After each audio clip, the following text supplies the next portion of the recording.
My question is for Jean Taille. And before the COVID-19 pandemic, Indigenous women faced alarmingly high rates of sexual assault and domestic violence. This hasn't changed. Now more than ever, Indigenous women would benefit from judicial nominees having a comprehensive education in sexual assault law. I want to thank you for bringing up the important issues of the written reasons and the costings and the effects on Indigenous women. We've heard that Bill C-3 will require judicial applicants to undertake and participate in education in relation to sexual assault and social context. My concern is that there's nothing in Bill C that addresses the same requirement for the existing judiciary. Survivors of sexual assault, especially Indigenous women, already have a lack of confidence in the judicial system, and the lack of requirements for existing judges will only deepen this lack of confidence. My question is, do you think that the comprehensive and mandatory education requirement should be extended to existing judges? Thank you for the question, Senator Boyd. I would say you're correct. According to Statistics Canada, 31% of Indigenous people report having not very much confidence or no confidence at all in the criminal justice system. So these are not people who come from another country, right? This is 31%, and most of that is because they have contact with it. They know what it's like. So that's the first thing that I would say about that, is that this is very, very important. The people who are most in contact with the system have the least amount of confidence in the system. So yes, mandatory training is important, but mandatory training is important for two reasons. One is that people have to know what judges are taking, right? So that's the other part of this bill, is about reporting on that training out, so that judges have to report what they're taking. It does not impede the judicial independence, which is an important concept, for the public to know what judges are studying, what judges are taking, what they're learning, and what kind of education they're getting. That would increase confidence in the system. So I think it's a double-barreled answer. First, they have to take the training, and then secondly, existing judges have to take it, not just new judges, but existing judges. I think your point is right, Senator Boyd. And then the third thing is reporting out on that, so that people can, confidence only comes in the judicial system, in the criminal system, in our entire system, if the light is shone on everything. And that means public accessibility, easy accessibility to everything that's going on, so that people know. That's what builds confidence. I think it's the double-barreled answer. Thank you for the clarification. My question is for Christopher Shepard and Jocelyn Formsa. Indigenous women and children face alarmingly higher than average rates of domestic violence and sexual assault than non-Indigenous women and children in Canada.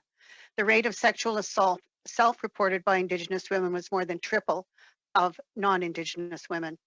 Our justice system has failed to meet the needs of sexual assault survivors, even more so the needs of Indigenous women, who are most likely to face roadblocks such as systemic racism and discrimination when trying to access the Canadian justice system.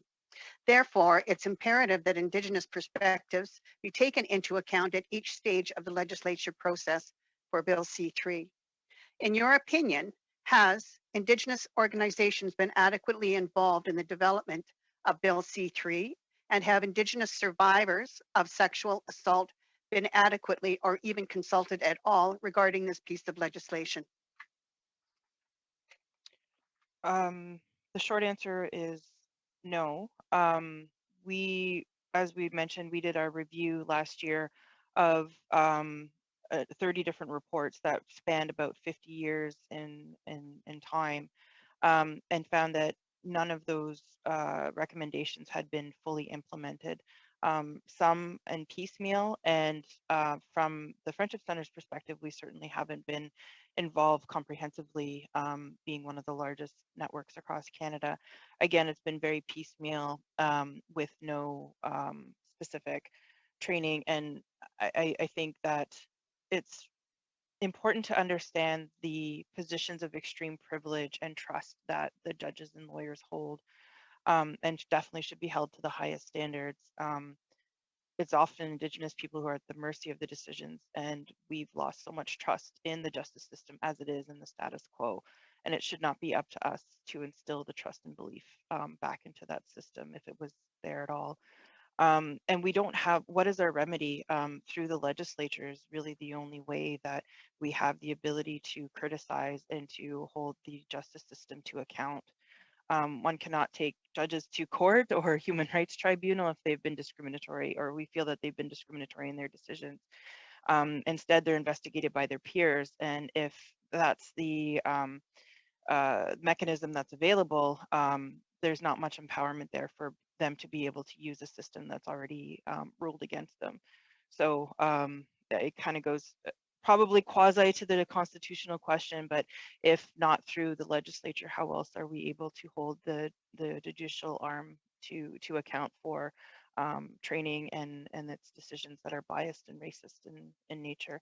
And I'm not saying all decisions are, we're just saying that we've noted the high levels of Indigenous people that have been incarcerated proportional to our participation in society.